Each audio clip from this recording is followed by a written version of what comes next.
revise our annual action plan and submit that to HUD. And we'd also continue to work with Orange County Interfaith Council and our partners in the community to finalize the plans to decongregate the shelter. We've had a lot of conversations over the past several weeks, and we're hoping to finalize that plan as soon as possible.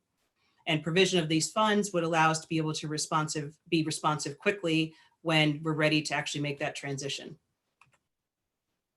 So our recommendation tonight is that the council open the public forum to receive comments, and that you adopt Resolution 1 and enact Ordinance 1 to amend the CDBG budget for the fiscal year 20 program. And I'm happy to answer any questions.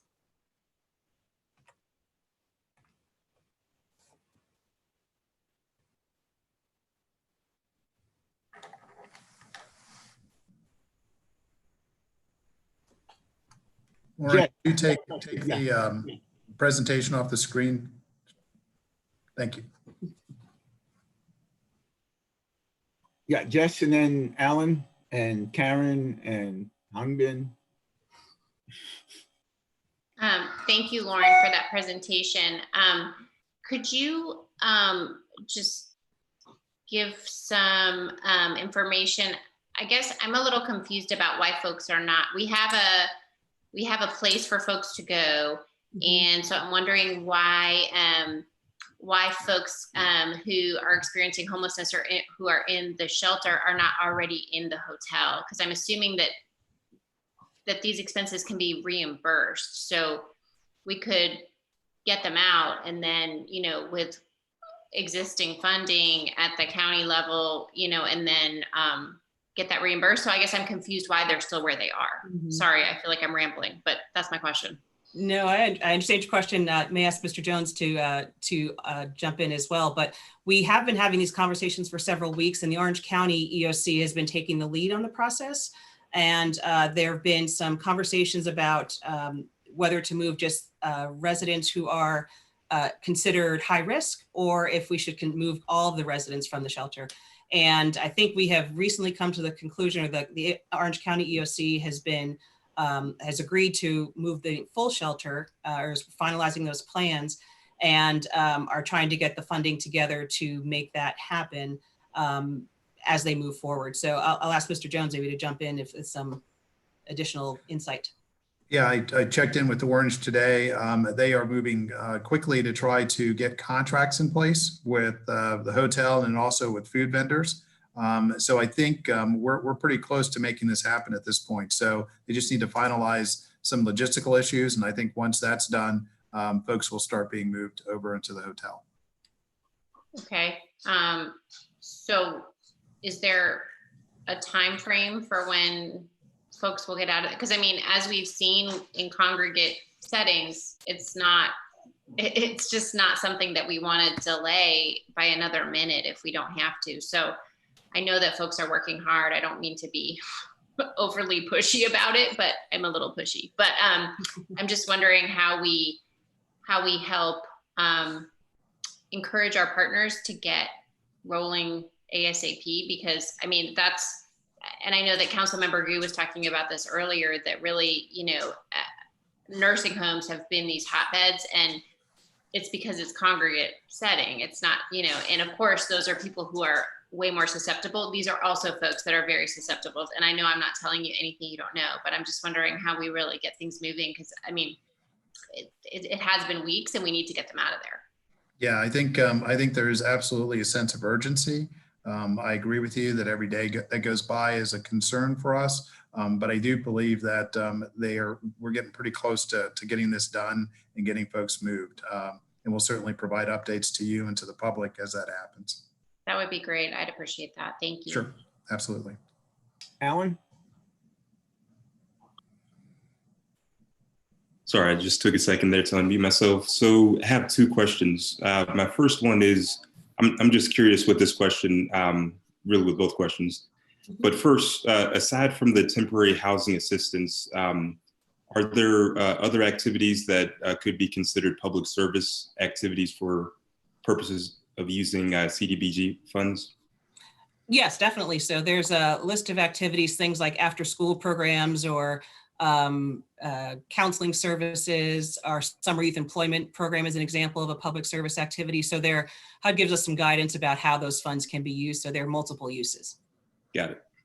And then my second question is, how much do we have right now in the Affordable Housing Funds and in the Affordable Housing Development Reserve? I know that from our agenda materials, it was stated that CDBG funds, usually they'd be used for affordable housing purposes, but because of emergency circumstances right now, we want to prioritize these other more immediate needs, but that the Affordable Housing Fund and Affordable Housing Development Reserve could be tapped into if there are projects that come up that involve affordable housing. Do you know offhand how much we have in each of those funds right now? I'm sorry, I don't know offhand, but I can get that information to you. But I do know we also have about $150,000 of fiscal year 19 CDBG funds available for neighborhood revitalization that could also be used should another project be presented to us for consideration. But I'll find out the other information for you about the reserve and the Affordable Housing Fund. Okay, thank you. Sure. Karen.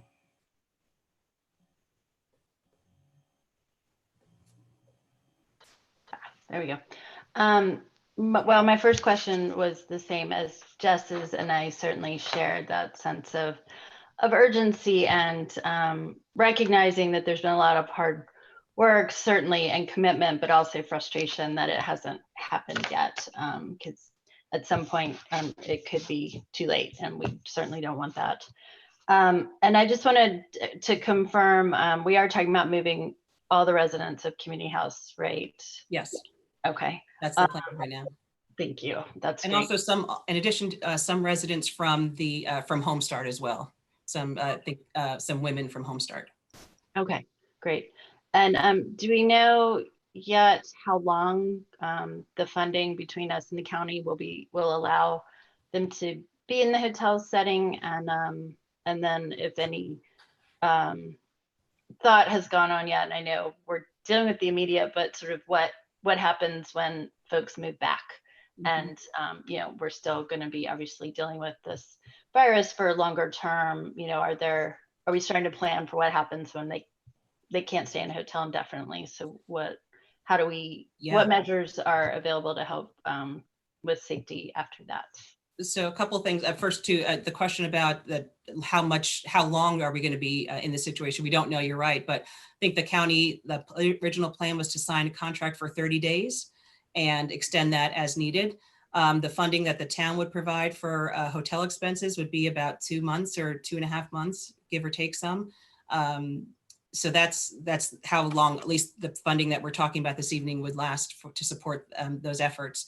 In terms of planning for the future, so simultaneously while folks are staying in the hotels, our partners in Orange County are going to be ramping up their assistance to try to find permanent housing for people, so that they don't, hopefully in an ideal world, they would not necessarily have to move back to the shelter, maybe not all of them. But I know that there's some challenges going on with trying to find housing, but maybe not as much right now. We don't know, but that they are actively going to be providing case management to try to find permanent housing options for people once that time is over in the hotel. Is that IFC staff doing that, or who's that's mainly going to be the Orange County staff. They have the new crisis housing helpline and some additional staff that they're hoping to hire soon to help to support that effort. And IFC, I'm sure, will help, as well as Corey Root with the Partnership to End Homelessness. We'll all be part of that. Okay, thank you. Mm-hmm. Okay, Hangbin, and then Amy. Okay, let's just try to unmute myself. Well, I just, because I was trying to ask the same question. Councilwoman Stickman just asked about how long the funds will actually last. Mm-hmm. So if it's just 30 days, I think we probably, because I think that's new information to me. I don't know that the funds can last only for 30 days. I think we need a long-term plan, because given what is going on now, the trajectory of the curve and the usual pattern of during the summer times, there are fewer cases. But given all the information that we know about this virus now, I think we can expect that there are going to be a more difficult time coming in October or November. Mm-hmm. I think CDC has mentioned that. There are several other public health organizations has mentioned about that as well. So I think we probably need to have a long-term planning, especially I would say at least for the fall, and say if situation comes, especially when we're facing both the challenge of regular influenza season as well as this the COVID-19. So you combine these two, the situation in the fall or winter could be a lot more challenging than the situation that we're in now. So I don't know what is the best solution, but I would, like, if I'm going to planning this out, if that's the only source of funding that we have, I think we need to think carefully of how we're going to utilizing it, because I do not want us to be in the situation in the fall and say that the situation is so urgent, but we do not have the funding to take care of the people. So I just feel like concerned given that the time frame that you just give us. Yeah, and we share that concern because we're starting off with a 30-day period, but we realistically believe it likely will be much longer than that. So I think that's definitely part of the planning and conversations that we're having with our county partners and our other local jurisdictions to figure out, to develop a long-term plan, longer-term plan. Mm-hmm. Yeah, so if you can give us some update in that regard. Sure. How we're going to take care of those people, especially in preparation for what's going to happen in the fall. I think that will be very helpful. Of course, we would like to shelter everyone as soon as possible, but on the other hand, if we can foresee with relative certainty what is coming in the fall, I think we want to make sure that the funds will be available to the ones which were most vulnerable in that population. Yes. Okay, thank you. Amy. So my first question is Orange County partnering with us in contributing funds to this effort? Yes, they will be contributing to probably also some of the hotel expenses, as well as food and laundry service. That's another part of this plan, is to provide regular laundry service and daily meals for the residents while they're at the hotel. Okay. As well as some of the IFC staff costs. I believe they might cover some of that too. Okay, thank you. And so you had mentioned that we've been working with our public housing families to reduce rent if they're experiencing income loss. Yes. So are we forgiving that, or are we postponing that? Essentially it's forgiven based on the HUD regulations. So if somebody comes in and their income has been reduced, their rent is lowered, and what HUD is trying to do to support communities that are experiencing this is increase the subsidy that they provide to the town. So the hope is that while the rent may go down that we're collecting from residents, the HUD subsidy will increase to make up for the difference. So it's neutral for the town, but the residents aren't going to have a big back end payment then? They would not. Okay, they would great. not. If they're coming in and reporting their income loss or income change, there would not be a back rent that would be due or anything like that. Okay. And my last question is for the shelter. I know that there's a lot of logistical issues with providing services, and it's not simply just moving people to a new place of residence. Mm-hmm. Is there any option for leaving the shelter occupied at a safe level and not having to purchase all those hotel rooms, or is that not logistically possible? I think for health reasons that was a concern, but also logistically because IFC's staff is pretty limited, that they'd have a really tough time operating two facilities. So this way their entire staff, their case managers and other support staff would be moving to the hotel, and they'd have space at the hotel as well. And there would also be that ongoing 24-hour case management available for residents as they need it. So it's really a staffing issue more than anything else. Yeah. Okay. Thank you. Mm-hmm. Anybody else have any questions? So I just have a couple of things. I was curious in terms of, I think that some of these or all of these expenses may be reimbursable through FEMA. So what are the odds, or what's the likelihood of getting any or all of these funds reimbursed to us through FEMA? or are we basically going to have to just, pay for it? And second, talking about the long term, clearly what we want to do is find permanent or quasi-permanent housing solutions for as many of these folks as humanly possible. But what about, will we have access if we need it to the community block grant funds from next year's budget, from the 2021 budget? Are we counting on that, or do we just not know yet? In terms of how much funding we'll have available for next year? Yeah. So yes, we do have for this purpose, yes, we do have our proposed plan that Mr. Jones mentioned will be coming to you next week, does include some funding for rental and foreclosure, foreclosure avoidance funding. So that's part of the additional $245,000 of CDBG funds that the town was awarded as a result of the CARES Act. We're proposing to use the majority of those funds for rental assistance and for homeowners who may also experience challenges with paying their mortgage. And is there any likelihood that we'll get any or all of this money back from FEMA or somebody else? That's a good question that we're still trying to seek clarification on. I think it's a statewide question that's come up in a lot of the homeless conversations about whether FEMA will reimburse for just people that have been identified as high risk, or if they declare that all shelter residents are considered high risk. So we're trying to get that clarification. It's a question that we've posed both to HUD and FEMA and throughout the state, and there hasn't been any clear guidance on that yet, but we're hoping to receive that soon. So it's possible.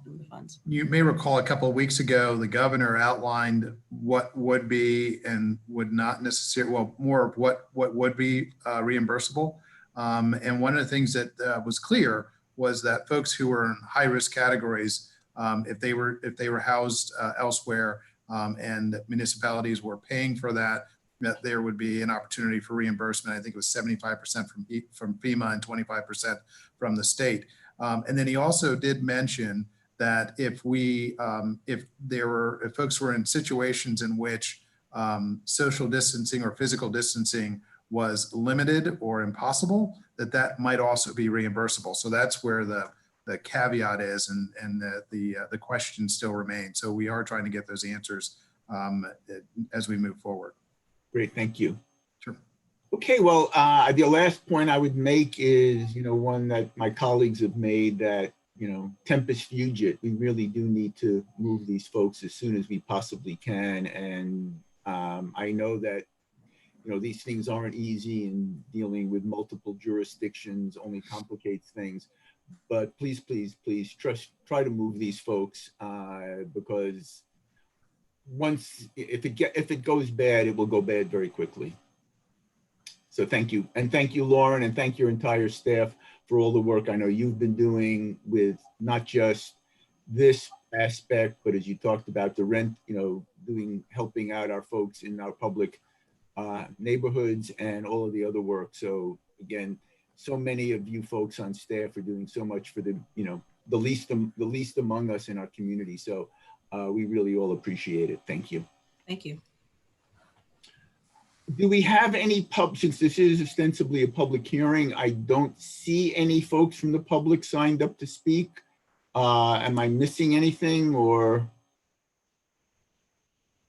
I'm assuming if Amy knew that there were people that in the public wishing to speak, she would have communicated that to us. And so on the assumption that there are no folks wishing to speak from the public, I will entertain some resolutions or votes. Do I have anybody willing to move R1? I move R1. Ty moved R1. Who seconded? Second. Jess seconded R1. I guess I can see everybody. So all in favor, please say aye and raise your hands. Aye. Aye. Okay, any opposed? It passes unanimously. We need a motion to approve O1. So moved. Moved by Alan Boyncey, seconded by? I'll second. Seconded by Ty. Hearing no further discussion or debate. All in favor of O1, please signify by saying aye and raising your hands. Aye. Aye. Any opposed? Okay, it passes unanimously. Thank you, everybody. And again, thanks staff for being creative and figuring out how to find funding for this important effort that we're doing. Great, thank you. Okay, moving along to the last item on our agenda, and it appears that I am actually the one who has to talk about it. My apologies. So,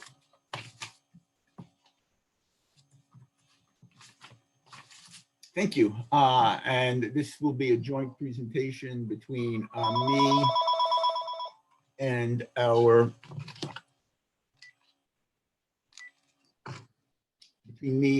our consultants from Developmental Associates. So just some background.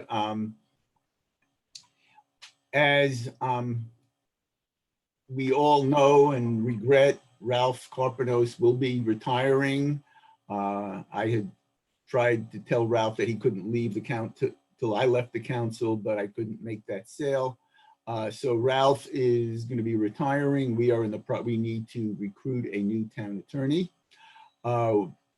Based on conversations that were had actually in a closed session a few months ago, the council reviewed a couple of proposals from different organizations that specialize in recruitment and in particular recruiting town attorneys. The decision of, a recommendation was made to move forward with Developmental Associates. For those who many folks may remember that Developmental Associates also conducted the search that brought us Maurice, our town manager. They have also worked with the town on a number of other searches for staff folks. And I think there's a high level of both comfort and satisfaction with the work they've done, the candidates they've brought us, and the process they use. So tonight we have a few things that we want to accomplish. First and foremost, we need to authorize the mayor to execute a contract with Developmental Associates so that they can get paid for the work that they're doing. Number two, we want to ensure community participation.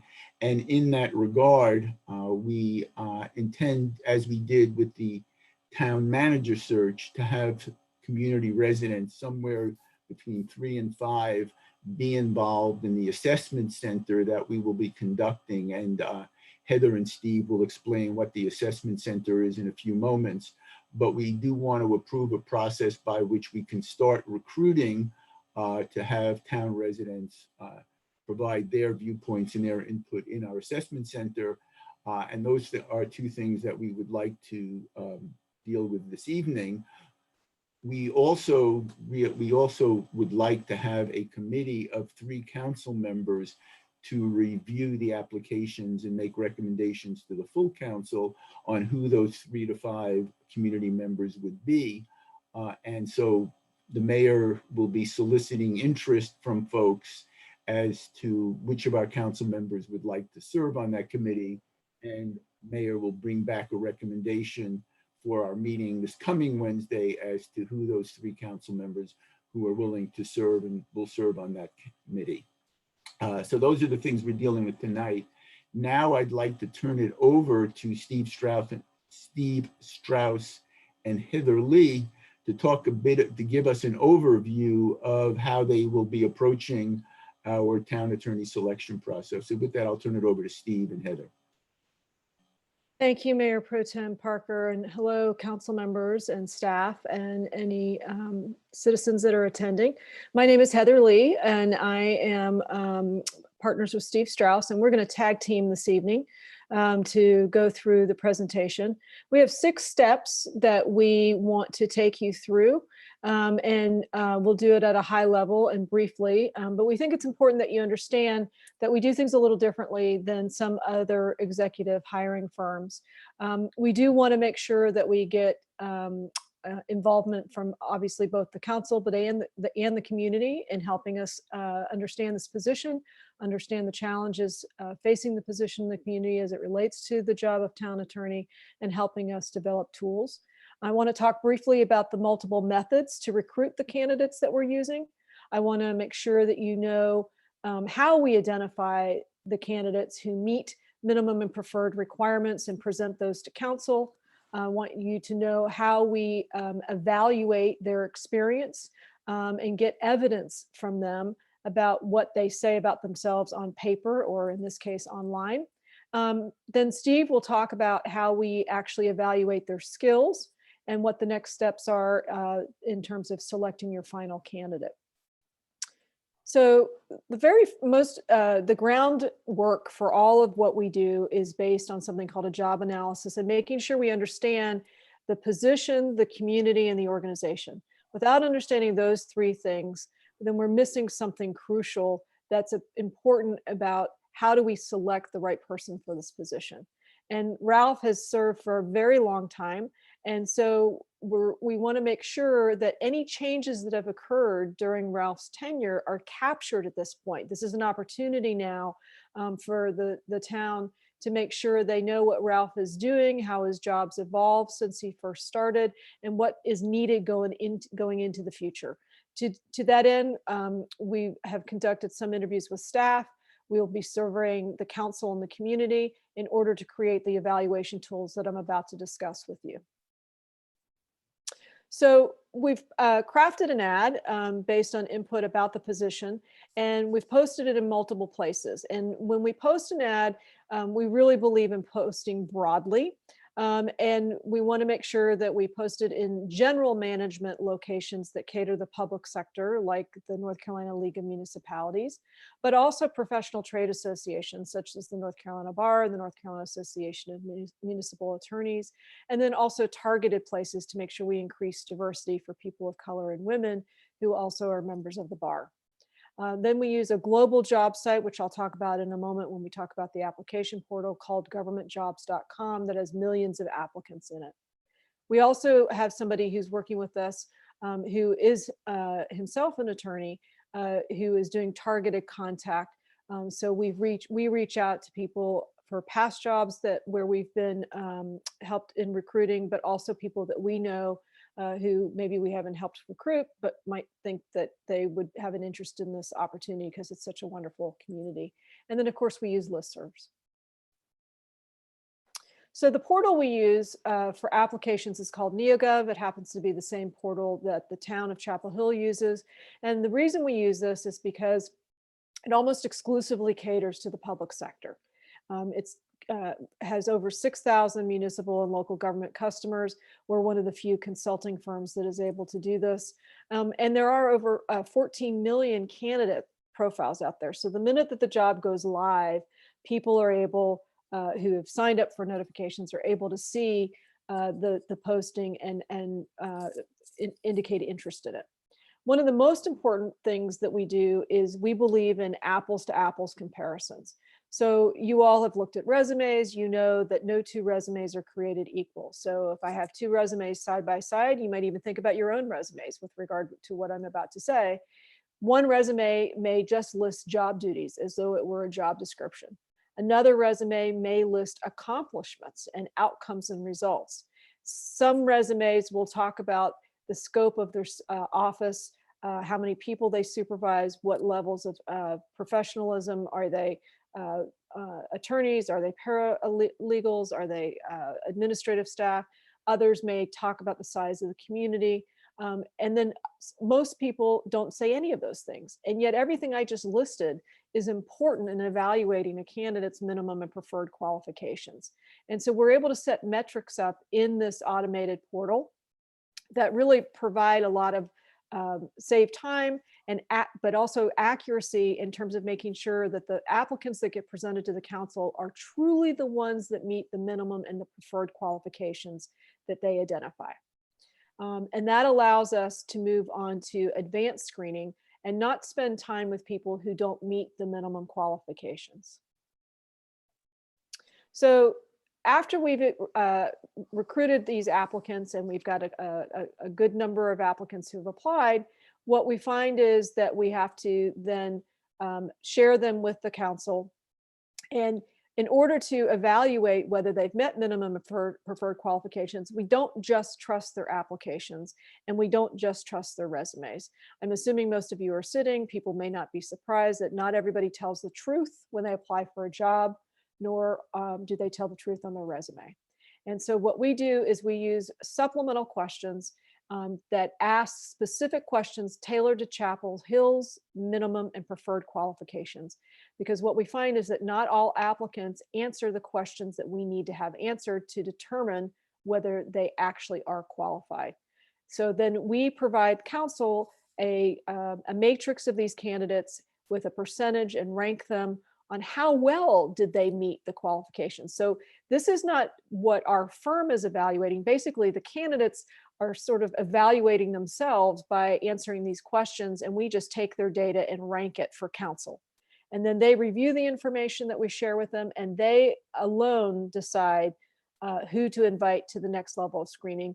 And we give them up to 15 slots for that next stage. So we call this next stage secondary screening because now we've evaluated the candidates based on what they have said about themselves on paper. And now we need to get evidence that what they've said about themselves is actually true. And so we have 4 activities that we engage in the secondary screening step. We send them a survey of essay questions that are tailor-made from the discussions and interviews with staff, as well as the feedback we get from council and community. We also do structured interviews, and they have been telephone interviews in the past. It says telephone interviews here. If council prefers, now that we've all become experts at Zoom, we maybe can do Zoom interviews as well. Then we do a emotional intelligence skill assessment, because what we know is that emotional intelligence, as you move into leadership roles, becomes more important than some of those tactical skills. It's not that the tactical and technical skills aren't important, but you also need those soft skills. And the measure we use is validated for selection and measures those soft skills. All 3 of these first steps in the secondary screening have answer keys associated with them. So we don't go in and do a Goldilocks version of too hot, too cold, just right. We actually have an answer key that we predetermine, and then all of the answers of candidates get evaluated against those answer keys. Lastly, we do a preliminary background search through a Google name and media search, and we are often surprised at what we find. We also know that we take it with a grain of salt, that not everything that's said in the media is necessarily true, but we have discovered that somebody, convicted pedophiles, domestic abusers, and in one case, a supervisor who murdered, an applicant who murdered his supervisor and then applied for our job the same day. So it is important to do these preliminary steps. At this point, we present all of this information. Council gets the transcripts of everything. And again, they alone decide which candidates they like to involve and invite to the assessment stage. And that's typically 4 to 6 candidates. At this point, I'm going to turn it over to my partner, Steve Strauss, and he's going to carry you out for the last 2 slides. Well, as Heather said, we do conduct interviews as part of the screening process. We also know that the council will conduct interviews when we've narrowed it down to those final 2 or 3 candidates. But we don't believe, as is traditionally the case, in simply using interview after interview after interview. It's very typical in a hiring process to screen candidates to an interview, bring them to the community, interview them again, narrow them down, and then another group interviews them, and so forth. The reason we don't believe in that is because the interview is a tool for evaluating candidates. It has certain strengths, which we try to take advantage of as much as we can, but it's also got some significant limitations. The strength of an interview is that it can enable you to assess 3 competencies. These are all 3 very important for a town attorney. One is oral communication skills. As they answer questions, you can observe their ability to command the English language. Second, you can find out what they know. So you could ask some questions about, for example, open meeting laws, or and find out what their knowledge is about law or relevant topics. The third competency you can assess in an interview, if you use a best practice in interviews, which is to use a behaviorally based set of questions. Those require the candidate to answer, you put them in situations either that they've been in or that they might be in as the town attorney, and you ask them how they would respond. But whereas those skills are very important, they are not all the skill sets that one needs to be an effective attorney for the town of Chapel Hill. So what we do is we design exercises that simulate the position and put the candidates in those types of situations where they can demonstrate a broader range of skills than you can simply learn about through an interview. These are all based, as Heather mentioned earlier, on objective and specific rating criteria that are predetermined and behaviorally based as opposed to opinion based, so that when the candidates are being assessed, the assessors are providing you with objective behavioral information as opposed to subjective opinionated behavior. We would involve raters or assessors who both from the community or other municipal attorneys, maybe a manager or two who are subject matter experts. And then we would have them evaluate exercises such as some sort of a briefing they might give in a presentation scenario to the council on some sort of pending legal issue, upcoming legal issue. We typically have candidates for an attorney demonstrate their writing skills and judgment. That can be either writing an analysis of some sort of legal situation. It could be what we call an in-basket exercise, where they receive a number of questions from key stakeholders and have to respond and put together a written plan in terms of how they would handle those situations.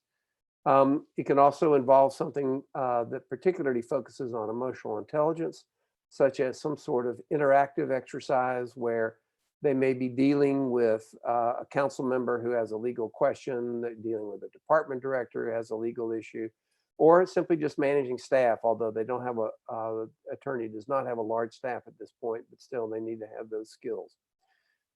We bring in the assessors or the evaluators. We train them on how to assess candidates objectively and how to carry out their exercise. By the way, for the last 3 weeks now, we have been running virtual processes, and we've been very, very pleased with the results of those. They seem to be functioning just fine. In fact, we're seeing a number of advantages of doing it in a virtual fashion. And then when the process is over, typically it takes 2 days, although we're beginning to find with a virtual process, sometimes it maybe is a 3-day process. Each assessor team, so if we have, for example, an assessor team that evaluates a written exercise, we have an assessor team that evaluates a presentation exercise, we have an assessor team that evaluates some sort of interactive simulation. Those teams of assessors, after they've assessed each of the candidates, would meet team by team with the council and share with you their scoring, their effective and less effective actions by the candidates, and also answer any questions that you may have about candidate performance. We do that team at a time so that none of the evaluators know the overall results. They simply know how the candidates performed in their individual exercise. We do that over usually about a 2 to 3 hour time period with the council. And then we combine the findings on each candidate that we learn about in the assessment center. We cross-correlate with the results that we get from the emotional intelligence inventory. The whole idea here is to provide you with a lot more depth and breadth of information. Our approach is always, it's our job to provide you with the best information to make your decisions. It's your job to make all the decisions. This approach is a best practice approach, which enhances the quality and the depth of the information that you would receive. Last of all, once you've narrowed the number of candidates down to 1, 2, or 3, depending on the results, you would conduct final interviews with the candidates.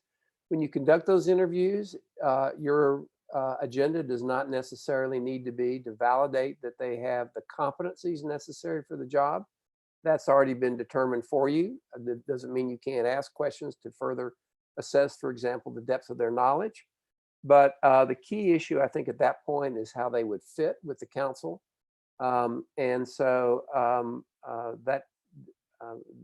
obviously that's one other thing that we would strongly encourage you to do, and we know you will do. At that point, you finalize things with a candidate of your choice by making a conditional offer of employment. Then there would be an extensive background investigation of that candidate. And you would get the results of that before you finalize the offer. So that's pretty much it. And we're open to answering any questions that you all may have about the process. Go ahead, Alan, go ahead. You're muted at this point. Yeah, go ahead. Yeah, thanks. I think we got a little bit ahead of Michael there, but so I've got 3 questions. So my first one is, I know it's been a little while since we've worked with you before as a council on the town manager search. So I'm not quite recalling all the steps that we went through for that, but could you tell us what differences there might be between the steps you've laid out for us today for the town attorney search and the steps that you took us through for the town manager search? There essentially are no differences. The biggest difference, obviously, is in not the methods we're using to assess the candidates, but the actual content of the assessment. Just for example, one of the exercises we used for the town manager was a staff meeting exercise where the Maurice and other candidates met with folks, simulating department directors and worked out issues in a staff meeting. I wouldn't expect that that would be the nature of an exercise we would use for a town attorney. I don't think they're more of a presentation mode or one-on-one type of interaction than they would in a staff meeting. But everything else in terms of, the steps we use for screening, the use of skill-based assessments in an assessment center and so forth, all that would be the same as what we did with the town attorney. I don't think there's any difference in that. Do you, Heather? Is there anything that you would see different? No, I think the only difference I would see between the town manager and the town attorney process is that because the town attorney is more internally facing, we created the ad and got that launched and tried to do that before so that we wouldn't lose any time in trying to be respectful of Ralph's timing for retirement. And so the input phase started earlier with the town manager process, and that there's still going to be an input phase. It's just that we went ahead and launched the ad sooner because we wanted to keep on a timeline and still be recruiting while we were getting input, because the critical nature of the input and how we use it is to design all the evaluation tools. The metrics for evaluating the minimum and preferred qualifications, the metrics for the survey, the phone interview that we do for screening, and then the activities that Steve was just discussing. So there'll still be input, but the timing of that is a little bit different between the town manager process and the town attorney because of all that's happened. Got it. Thank you. And then, so I noticed in our agenda materials, there's a bit of a discrepancy between the draft application that the application that, and this might be more of a town question, but there's a discrepancy between the draft application for a community assessor and then the resolution. The resolution says that the council will select between 3 and 5 assessors, while the application indicates council will select between 4 and 6 assessors. Just wondering about which numbers we're actually working with. Yeah, that's I guess a typo. It should be 3 to 5. As of right now, what we've heard from Heather and Steve is that they would envision probably doing 3 assessment exercises for the candidates. So basically, you want to have a minimum of 3 and probably some alternates, since sometimes folks at the last minute can't participate. So that's what we're looking at. Okay. Sorry for the confusion. No problem. And you answered my last question, which was whether we're looking at 3 to 5, we're looking at 4. Because the way the resolution's worded, it says, we're looking for, between 3 and 5 assessors. So I just wanted to make sure that was clear. So 3 to 5. I can clarify a little bit too in response to your question, which is, we typically have 3 to 4 assessors per exercise. And so that way, if you have local folks involved, we can have 1 per exercise who would be working with folks who are in that field or in other municipalities. Gotcha. Thank you. Jess. Jessica. Thank you all for all the information. And I do remember our manager search, so I feel very confident that we're making a good choice. But I was wondering if you all, based on kind of the last 3 weeks in your experience with this virtual format, if there are things we should be thinking about in terms of, and knowing too that, like you said, that the town attorney is more internal facing, so there may not be kind of as much public interest in participating in the process beyond kind of the assessment center. But are there things we should be thinking about in terms of ways that we can let the broader public participate? Do you have a sense of, are we going to have a harder time recruiting candidates given that we're doing this in a global pandemic? I mean, so I know you've only had a few weeks to kind of adjust what you're doing and see what's happening, but do you have insights, and are there things that we should be thinking about so we can get ahead of potential problems or issues? So I'll take that one. So thank you for that, both those questions. What's really fascinating, I'm the one that does a lot of the behind the scenes, the recruitment piece, the setting up the parameters for how to do that screening and so on and so forth. And I just looked before we came on in anticipation that I might get asked this question.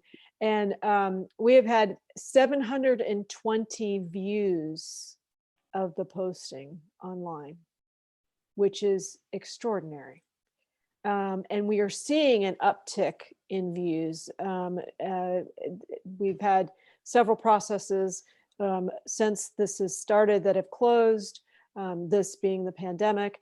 And we've got another probably 3 to 5 in front of us that are in the queue and being, in different timeline than the town attorney position.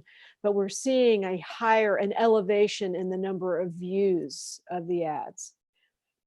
Conversely, we are seeing a decrease in the conversion of views to applicants. I think that, and we had started seeing that before the pandemic, before we even knew about the pandemic. Late last year, we were seeing that decline or that decrease in converting from views to applications, largely because of the economy. And this was something that I was discussing with HR directors, our clients are in Virginia, North Carolina, and Georgia, and everybody was experiencing the same thing. It wasn't just us as an executive search firm, it was at all the municipalities we work with. But now what's interesting, what I'm hearing, is that people are really uncertain. They're very uncertain. They're worried about being able to sell homes. They're worried about their kids in school. And so seems to be a big interest in looking.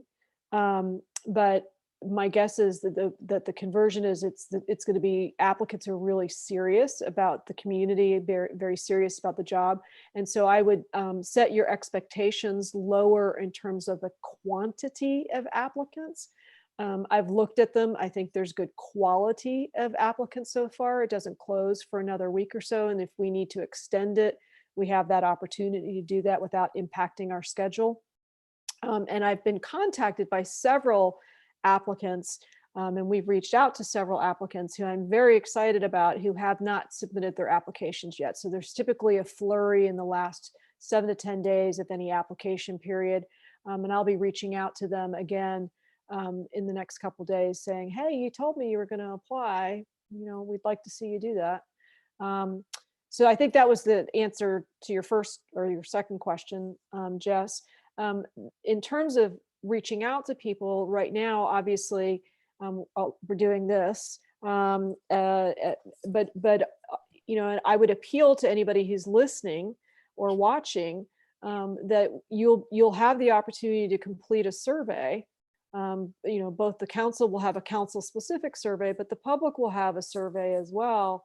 And I urge you to do that, to exercise your voice, to give input, because we really pay attention to that. In the design, you may recall that the design of the assessment exercises, and Maurice Jones can probably tell you the questions are very pointedly related to the community. And the answer key is very much what you all as council members tell us needs to be the answer. So we don't go in and come up with what developmental associates wants.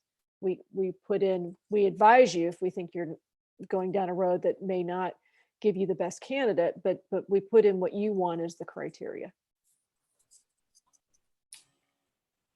Okay, any other questions? Do not see any. Hangbin, yes, ma'am. Okay. I think Councilor Alan Buonsi asked the question of how the process, or what are the differences between recruiting this town attorney versus the town manager, the process that we went through almost 3 years ago. I think that you mentioned, I think I clearly remember what we gone through. I think that process worked out really well. But for town attorney, I think that there are more component of that is related to the professional background, or the training, or the skill, or what kind of experience, or the cases that they have dealt with in the past. I think that we would like to see someone that who really have very solid grasp of like municipal, state, or federal, even constitution laws that are related to municipal governments. We want someone that who had the experience with civil litigation, or someone that are familiar with collective bargaining, and all those like legal aspects of someone's experience, knowledge, or skill that are related to serving a municipality as a town attorney, how that aspects are going to be evaluated. Because of course, Alan has the experience as an attorney, I think, but for the majority of us, we do not have that legal backgrounds to really make the judgment. I don't know that what stage or what kind of process that you have envisioned to make sure that we will have a solid evaluation. That aspects of the candidate. Do you have a expert panel to evaluate those aspects? I'm just thinking that those aspects, they may not be just about like emotional intelligence or communication or leadership skills. There are some, because this is a professional, there is professional components in this position as a town attorney.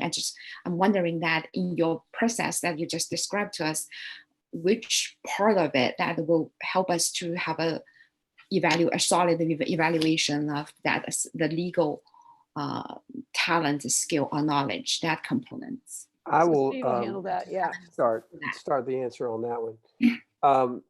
First of all, again, all the decisions are yours. You're going to see the information about their backgrounds, their credentials, their specializations, and so forth, and you will be able to sort through the candidates with that in mind. Another factor that you should probably keep in mind is if you do not hire someone who has passed the bar in North Carolina, that it's going to be a major learning curve for them. So that's another factor to keep in mind. And so, for example, you mentioned collective bargaining. If they're certified in North Carolina, unlikely to have much collective bargaining background. But to get out of the weeds and to get to a bigger picture, this process would focus a lot more on technical competency and less on emotional intelligence. Emotional intelligence would be part of it, but not nearly as much as it would be for a town manager process. Just for example, that exercise I said we wouldn't have for town attorney. Well, a staff meeting is a major demonstration of emotional intelligence. The exercises themselves, for example, if we constructed an in-basket exercise where they have to deal with a variety of situations, they have to show a broad range of knowledge about a variety of legal issues that we hit them with pretty cold, and they have to be able to respond and think through those issues fairly quickly. In contrast, a presentation exercise where they might have to do some in-depth research on a more cutting edge type of legal issue, we show you their ability to do some research and analysis at the same time. So I think a combination of looking at their resumes, seeing how they do in the screening interview, again, with another North Carolina municipal attorney who will construct the questions, but he'll be evaluating the quality of their answers. And a combination of these exercises, again, it's going to be much more technical knowledge than it would be emotional intelligence competencies. But again, we always think it's important to look at both because you also want somebody who's going to fit in well with the organization. I don't know, again, Heather, you may have something to add to that. I would just add that the screening questions also, and all the exercises have answer keys associated with them. And because we have people who work with us, who are our senior consultants, who are attorneys, they will be evaluating the materials before we finalize them. I have the attorney who's going to do the phone interviews, is somebody we've worked with before, and I craft the questions, and then sometimes I don't know the answer. I can craft a really good question, but I'm an industrial psychologist. I'm not an attorney. And so then I have somebody who's an attorney who will craft the answer key for that question. And so it will be doing a combination of the questions. Even in the screening stage, you'll see we'll have more of a technical focus and get at some of that so you can make a sound decision. Yeah, well, I think that's helpful. If, I mean, from your presentation, from the slides that you just presented, I haven't seen that component say, if we're going to invite some experts or some attorney or someone has legal backgrounds, especially in the area of municipality, like serving an attorney serving municipality, I think that kind of someone know that how to evaluate that, some experts in evaluating those components. I think that will give council a lot more assurance that we do have those experts that to back this up. Well, you may remember when we ran the process for town manager, because you were involved in that most of our assessors from outside the town were other municipal managers. And we would do the same thing here for the town attorney. The majority of the assessors that we would recruit would be other municipal attorneys. And we seek out the ones that have the best reputation in the state whenever we do something like this. Okay, great. I just want to make sure that we have all different aspects and the backgrounds that are covered for this very important position. It is very important. Okay, any other questions for us? If hearing none, then I think we have just one or two more slides that talk about what we need to vote on again tonight. If whoever's got control of the presentation could put that up, please, I'd appreciate it. Looks like it might be Steve. I'll move the resolution to authorize the mayor to sign a contract with Developmental Associates. I'll second. Okay, moved by Jess, seconded by Ty. Whoops, we don't need to do that. Actually, we can forget about that, Steve. Sorry about that. I think we've covered everything we need to cover. I would ask for everybody in favor, please raise your hand and say aye. Aye. Okay, I believe it's unanimous. Any nays? Okay, and the next resolution, R3. I'll move R3. Second. Moved by Jess, seconded by Karen. All those in favor, please raise your hands and say aye. Aye. Okay, any opposed? It is unanimous. And with that, I will thank everybody who helped us put this meeting together. I do not believe we had any public comment. So I do not have a gavel, but I will believe there's no further business in front of us. So thank everybody for participating, and everybody have a great night and stay safe. Thank you all. Thank night. you. Good Thanks, night. everyone. Love you all. Bye, Maurice.